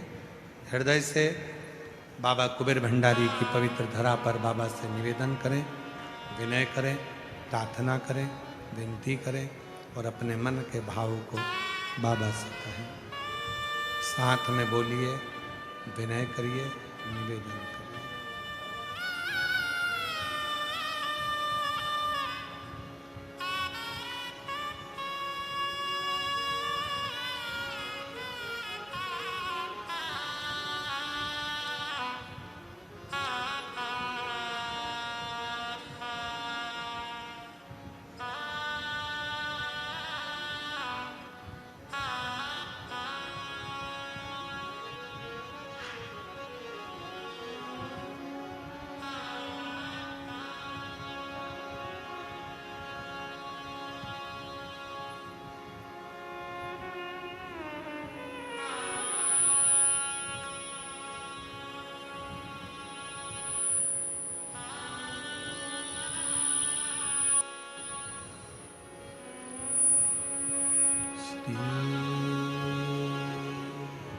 शिवाय नमस्तु श्री शिवाय नमस्तु श्री शिवाय नमस्तु श्री शिवाय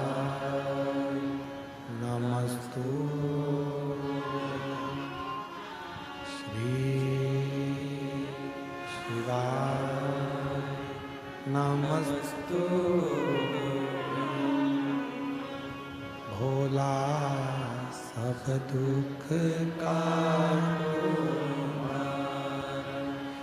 ओ भोला सब दुख काटो शिव शंकर जपो तेरी माला भोले बाबा जपो तेरी माला भोला सब दुख काटो ओ भोला सब दुख काटो वेश है मंगलकारी वेश है मंगलकारी शमशान वासी हमारा शमशान वासी हमारा ओ भोला सब दुख काटो ओ भोला सब दुख काटो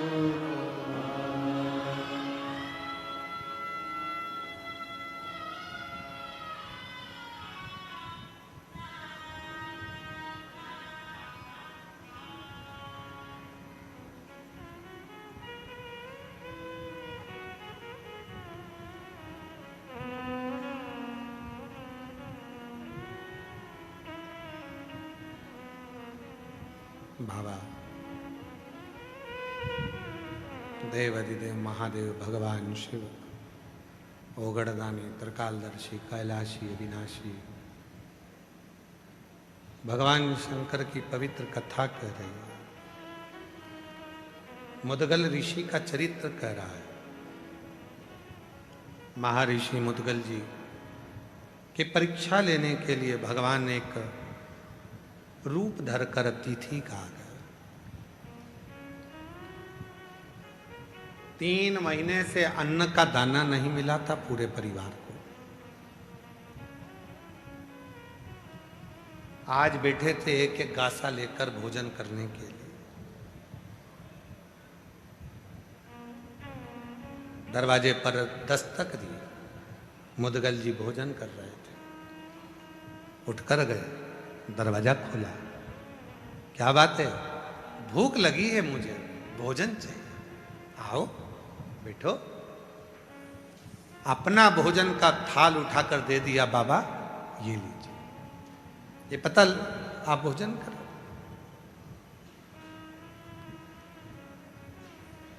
ये लो।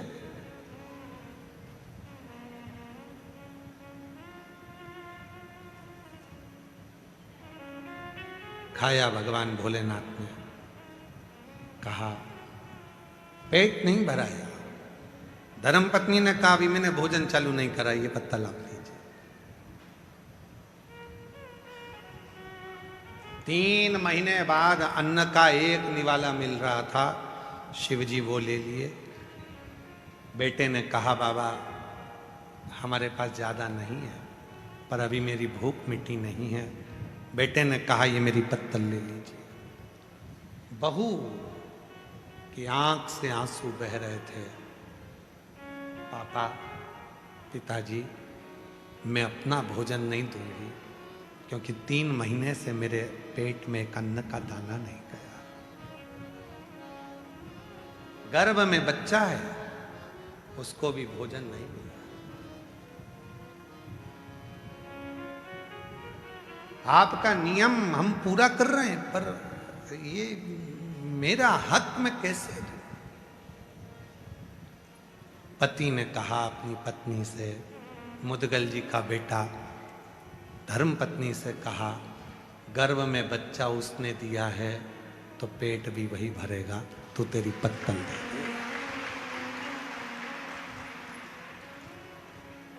धर्म पत्नी ने पत्तल आगे रख दी।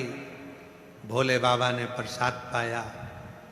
बाहर निकलकर मुदगल जी को लेकर गए और कहा तेरे घर कभी संपदा की कमी नहीं होगी और तेरे गोत्र में भी कभी संपदा की कमी नहीं।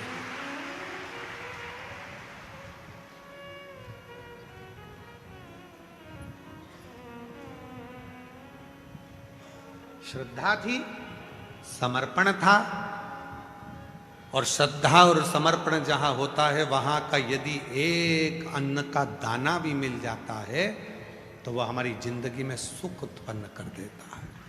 सुख।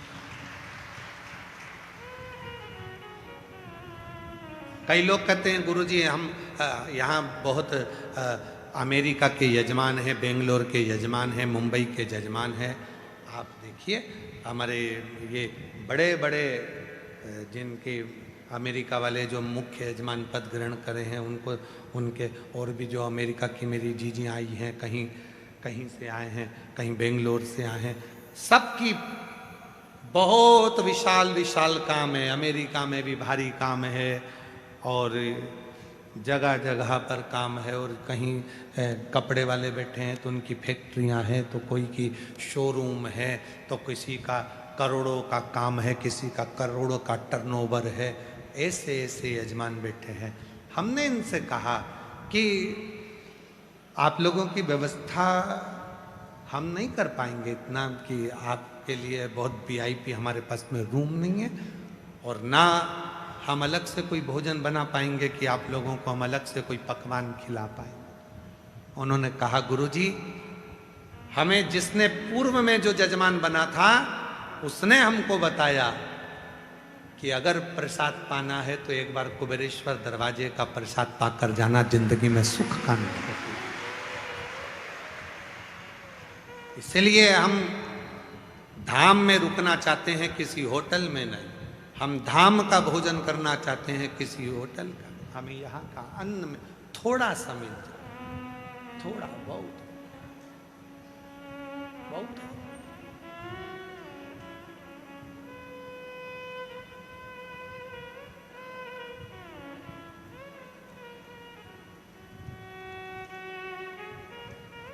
अब कल का प्रसंग है। कल एक बहुत बड़े अच्छे खूब धनिक सेठ आए थे। वो अब आए रात को तो उधर का भंडारा पूरा बंद हो गया।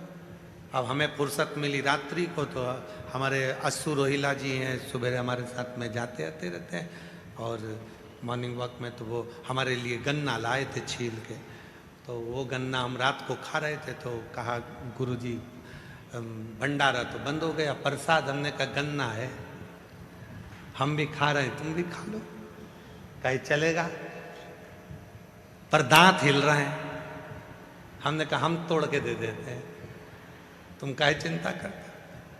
प्रसन्नता के भाव में बाबा के दरवाजे पर आए हो, कुबेर भंडारी के यहाँ, कुबेरेश्वर महादेव के यहाँ, दिल से भाव से जो प्रसाद पाओ उसको इस भाव में पाना कि मेरे शरीर में अगर कोई रोग हो, बीमारी हो, तकलीफ हो, तो मेरे बाबा उसको समाप्त करना। मेरे जीवन में खुशियाँ, सुख। जितनी समय कुबेर भंडारी के यहाँ रहो, 2 दिन, 5 दिन, 3 दिन, 1 दिन के लिए भी अगर कुबेरेश्वर धाम आ रहे हो, रुद्राक्ष महोत्सव में आ रहे हो, तो ये भाव लेकर आना कि मेरे बाबा मुझ पर करुणा करना। बहुत आस लेकर आई, बहुत विश्वास है। कुछ पत्र, एक पत्र में एक बहन ने लिखा, देखिए, मेरा 19 साल का लड़का है, मेरा नाम बलराम यादव, जिला साहेबगंज, झारखंड का रहने वाला हूं। पिछले वर्ष दीपावली के समय कुबेरेश्वर धाम आया था। मुझे किसी ने कहा था कि यहाँ बाबा सुनता है, मैं आ गया। मेरा लड़का है 19 साल का, जो बचपन से बोलता नहीं है, निपट गूंगा है, बोल नहीं सकता। गुरुजी, उसने जिंदगी में एक उसके मुंह से आ शब्द भी नहीं निकला, क्योंकि उसकी जीवान में शब्द नहीं था। लोग उसको गूंगा कहते थे। उसकी शारीरिक स्थिति भी ठीक नहीं थी। मैं उस बेटे को लेकर बाबा के यहाँ दिवाली मनाने आया था। मैंने सुना है कि दीपावली के दूसरे दिन खजाना मिलता है। मेरा खजाना तो मेरा बेटा मेरे बाबा से जो मांगा बाबा ने दे दिया। आज मेरा बेटा थोड़ा थोड़ा बोलना चालू कर दिया, जो 19 साल से नहीं बोला। पत्र में कुबरेश्वर धाम आया था, फिर मैंने यहाँ पूजा की और घर चले गया। लड़का 19 साल का है मेरा बेटा, बचपन से बोल नहीं पाता था। गुरुजी आपके कहे अनुसार कंकर शंकर की पूजा कर, बिलपत्र चढ़ाकर घर में बाबा को जो बेटे को देना प्रारंभ करा, आज मेरे बेटे की वाणी आई है। अब वो मुझे पापा और माँ सब बोलते। 19 साल बाद उसकी जिह्वा बोली है। ये शिव है, ये भरोसा। 19 साल से उसकी वाणी नहीं थी। बाबा मैं जिला साहेबगंज बलराम यादव झारखंड का रहवासी हूँ। आज रुद्राक्ष महोत्सव 2026 में मैं मेरे बेटे ने अपने हाथों से कंकर शंकर की पूजन करी है और बाबा की कृपा से ऐसी कृपा हुई कि आज मेरा बेटा थोड़ा थोड़ा बोलने लगा। कहीं बैठे हो तो हाथ हिला सकते हैं, और अगर कहीं बैठे हो हैं, कहाँ है? आए, बेटा आया है साथ में, कहाँ है? पीछे खड़ा है जो। आ जाओ बाबू, आओ आ जाओ, एक बेलपत्र लेकर जाइए, आओ।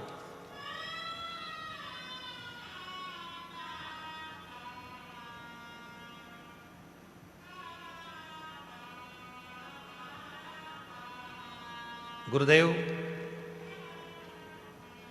इंदिरा प्रजापत, पति का नाम कनाराम प्रजापत, इंदिरा नगर, किशनगढ़ जिला, अजमेर, राजस्थान से आई हैं। कहीं बैठी हों तो हाथ हिला सकती हैं, अगर आई हों तो बेलपत्र लेने के लिए आ सकती हैं। इंदिरा नगर, किशनगढ़ जिला, अजमेर, राजस्थान। इंदिरा प्रजापत, पति कनाराम प्रजापत। मेरे भोले बाबा का क्या वर्णन करूं। मेरा बेटा 2018 से सरकारी नौकरी की तैयारी कर रहा था आपकी, पर हर बार असफल हो जाता था। फिर पहली बार आपकी कथा टीवी पर सुनना प्रारंभ करा। गुरुजी आपने कथा में जो बताया एक लोटे जल का महत्व, वैसे ही मेरा बेटा और मेरा पूरा परिवार बाबा के मंदिर जाने लगा। 2.5 साल की पोती भी बाबा से विनती करती थी, और आज बाबा की ऐसी कृपा हो गई गुरुदेव कि शिव की कृपा से 16 जनवरी 2026 को बाबा की कृपा से बड़ोदरा की कथा पंडाल में बैठकर सुनी। आप कहते हो कि पंडाल में बैठकर जो मांगा जाता है वो शिव देता है, और मेरे बाबा ने, मेरे बेटे ने मेरा कहना माना, पंडाल में गया, बैठा, कथा सुनी, और बाबा की कृपा से आज मेरे बेटे की सरकारी नौकरी लग गई। मैं बाबा को प्रणाम करने के लिए यहाँ आई हूँ। साथ में मेरी बहू भी आई है। प्रणाम।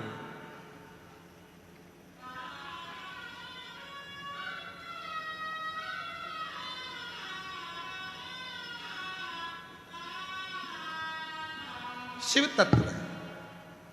एक पत्र है, मेरा नाम आरती कुमारी है, राम प्रवेश शाह।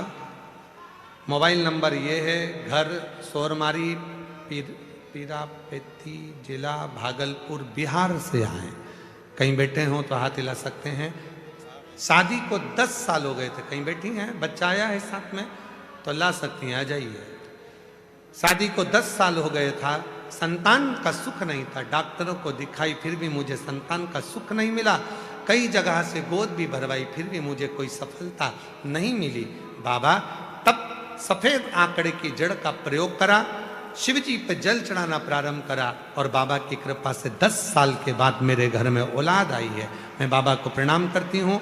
मेरा नाम मंदा घनश्याम खनके, मैं महाराष्ट्र के राजनांदगांव संभाजी नगर की रहने वाली हूँ। बाबा मेरी शादी को 10 वर्ष हो गए थे, पर मुझे बच्चा नहीं था। ट्रीटमेंट करवाया, कोई फर्क नहीं गिरा।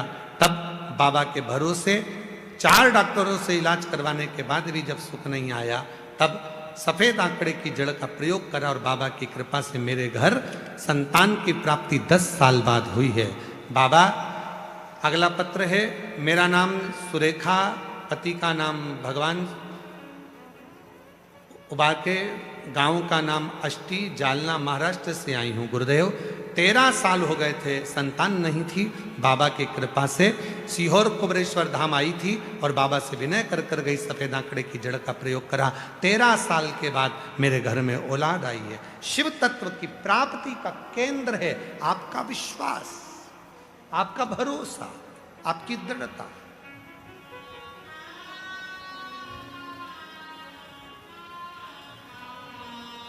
उसका विश्वास। और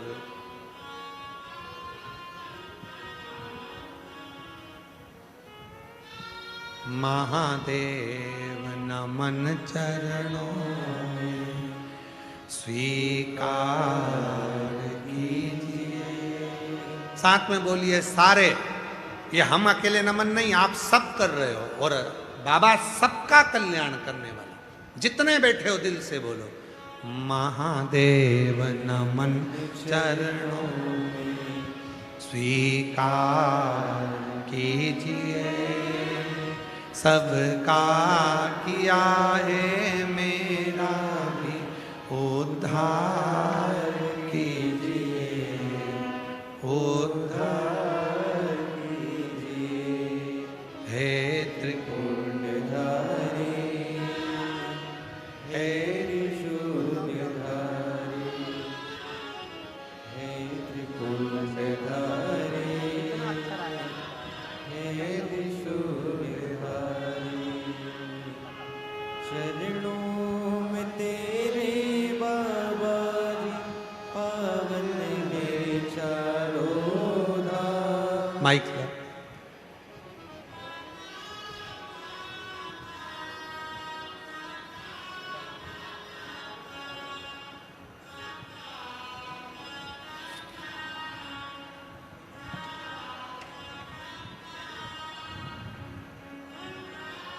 ये बच्चा 19 साल तक एक शब्द भी नहीं बोल पाया, एक शब्द भी इसकी वाणी से नहीं निकलता था। डॉक्टर निपट गूंगा बधिर का एक सर्टिफिकेट दे दिया। आज शिव की कृपा से कुछ शब्द इसकी जिह्वा पर आए। पापा, मम्मी, बाबा, नाना, ऐसे शब्दों का जब प्रयोग चालू हुआ है तो बाबा इसके शब्दों को पूरा करेगा। पापा, पापा, मम्मा, पापा, बाबा, मम्मा। एक एक शब्दों का प्रयोग इसको धीरे धीरे, जो 19 साल तक नहीं बोल पाया, उसको बाबा ने पिता का नाम तो दिया है, माँ का नाम तो दिया। धीरे धीरे वो शब्द बाबा पकड़ा है। शिव ने संपूर्ण सुख मुदगल बाबा को दे दिया, संपूर्ण सुख। एक नेवला आया मुदगल ऋषि के आश्रम में। मैंने सुना है, वो नेवले ने मुदगल ऋषि से कहा कि मैंने सुना है कि जहाँ श्रद्धा होती है, विश्वास होता है, भक्ति होती है, वहाँ का यदि एक कण का अन्न भी खाया जाए तो जीवन सोने से भर जाता है, आभूषणों से भर जाता है, रतन से भर जाता है, वैभव से भर जाता है। मैंने सुना है।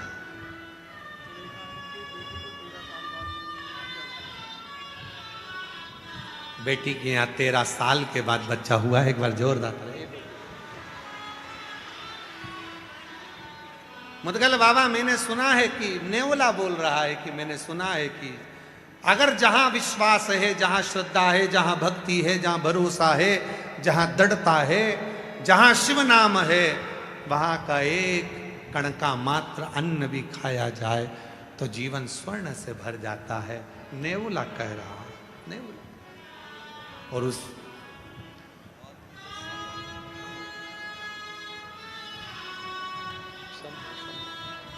बाबा शंभू 10 साल के बाद हुआ है। एक बार जोरदार ताली बजा।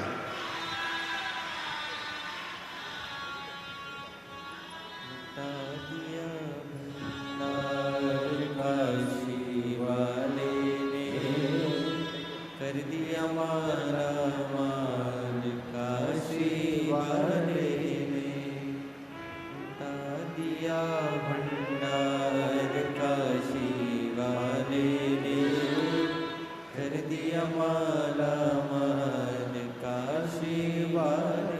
सुना है कि जो समर्पण, श्रद्धा और विश्वास का एक अन्न का दाना भी पाए तो स्वर्ण से जीवन बन। नेवले ने भी मुदगल बाबा के यहाँ का एक कण का मात्र खा लिया, उसका आधा शरीर सोने का हो गया, आधा शरीर। पुण्य का भाग आधा भी जरा मिल गया, अंश भी, तो सोने का शरीर। नेवला खुश हो गया, मैं आधा सोने का हो गया। मुदगल जी ने कहा तुम आधे सोने के हुए, पूरे कब हो गए? उसने कहा मैंने सुना है राजा युधिष्ठिर कुरुक्षेत्र में यज्ञ कर रहा है हस्तिनापुर में, उसने भी तो पुण्य कमाया होगा, उसके पुण्य का एक अंश खाकर आधा शरीर सोने का उसकी यहां बना लूंगा। नेवला गया हस्तिनापुर में, राजा युधिष्ठिर यज्ञ कर रहे थे और उनके घर का थोड़ा सा भाग खाया, पर शरीर आधा सोने का हुआ ही नहीं, आधा की आधा ही रहा, आधा शरीर सोने का हुआ ही नहीं। नेवले ने कहा युधिष्ठिर से, महाराज यज्ञ करना सरल है, अनुष्ठान करना सरल है, पर भगवान पर विश्वास करना कठिन है, भरोसा करना कठिन है। मैंने मुदगल बाबा के यहाँ आधा कण का मात्र खाया और मेरा शरीर सोने का हो गया, और तुम्हारे यहाँ इतना बड़ा यज्ञ का भाग भी ग्रहण करा तो सोने का नहीं हुआ, क्योंकि विश्वास नहीं। भरोसा बहुत बड़ा होता है, उस भरोसे को जिसने जीत लिया, विश्वास जिसने कर लिया, शिव उसको मिल गया, शिव उसको। ए मेरी जीजियों, अपने पिता के घर, अपने बाप के घर, अपने बाबुल के घर आइयो। ए मेरे जीजाओं, आप अपने पिता के घर, अपने बाबुल के घर आए हो, जितनी मेरी बेटी बेटा, मेरे बुजुर्ग माँ बाप बैठे हो, यहाँ ऐसे ही मत रहना कि टाइम पास करने के लिए आए हो और 7 दिन रहना है और जाना है। इससे तो तुम अपने घर पे अच्छे थे। यहाँ टाइम पास करने के लिए कुबेरेश्वर धाम मत आओ। दूसरी जगह कहीं पर जाते तो रात्रि में भी तुमको शोर शराबा मिलता, खूब माइक चलते, चोंगे चलते, आवाज आती, मेले जैसी आवाज बनी रहती, पर कुबेरेश्वर धाम पर कार्यक्रम होने के बाद एकदम साइलेंट हो जाता है। क्यों चुप हो जाते? क्यों?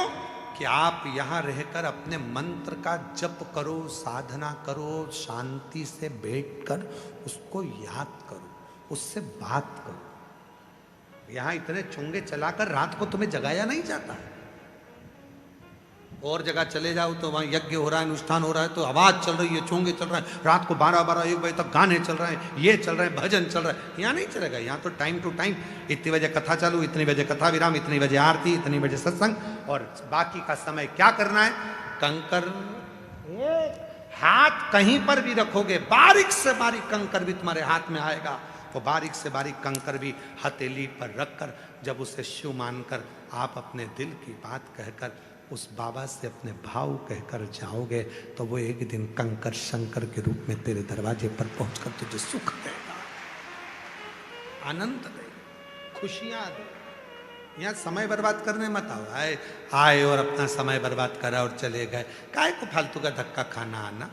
विश्वास, भरोसा, और इतना भरोसा कर कर जाना कि यहां से जाऊंगी रुद्राक्ष उत्सव से, जैसे रुद्राक्ष उत्सव में हर साल जितने, कई लोग ऐसे हैं जो पिछले साल भी आए थे, कई लोग ऐसे हैं उससे पीछे साल भी आए थे। कितने लोग बैठे? जरा हाथ उठाओ। ये देखिए, ऐसे कई बैठे हैं जो 2-2, 3-3 साल से लगातार। क्यों? क्योंकि जितनी बार आते हैं मेरा बाबा उनको विदाई में कुछ ना कुछ देकर भेज देता है। मेरा बाबा उसको देता है, फिर आते हैं, फिर मांगते हैं, फिर जाते हैं, फिर आते हैं, फिर मांगते हैं, फिर जाते हैं। वो कुबेरेश्वर महादेव है, कुबेर भंडारी है। जितनी बार आओगे उतनी बार देकर भेजे, तो हल्का फुल्का नहीं है, वो देता है। बोल बम का नारा है, सारी समस्या का हल श्री शिवाय। वो देता है, छप्पर फाड़ कर देता है। विश्वास दृढ़ हो, भरोसा प्रबल हो तो वो देने में कमी नहीं। एक आस तुम्हारी है, विश्वास तुम्हारा है, भोले बाबा सुन भी लो ये मेरी कहानी है। मैंने तुमको पुकारा है, मैंने तुमको पुकारा है। भोले बाबा सुन भी लो ये मेरी कहानी है। शिव के आश्रित होकर भरोसा रखकर जो सुख भोगा वही श्रेष्ठ। जगत जननी जगदम्बा पार्वती जी गणेश जी से विवाह कर कर गणेश जी रिद्धि सिद्धि को लेकर आ जाते, सुख प्राप्त करने, आनंद प्राप्त करने, शंभु कृपा करने। एक हमारे निखिलेश जी ने बड़ा सुंदर एक भजन कुबेर भंडारी का बनाया है, बड़ा सुंदर। और जो कुबेरेश्वर बाबा के भजन बनाते हैं बड़े भाव से बनाते हैं।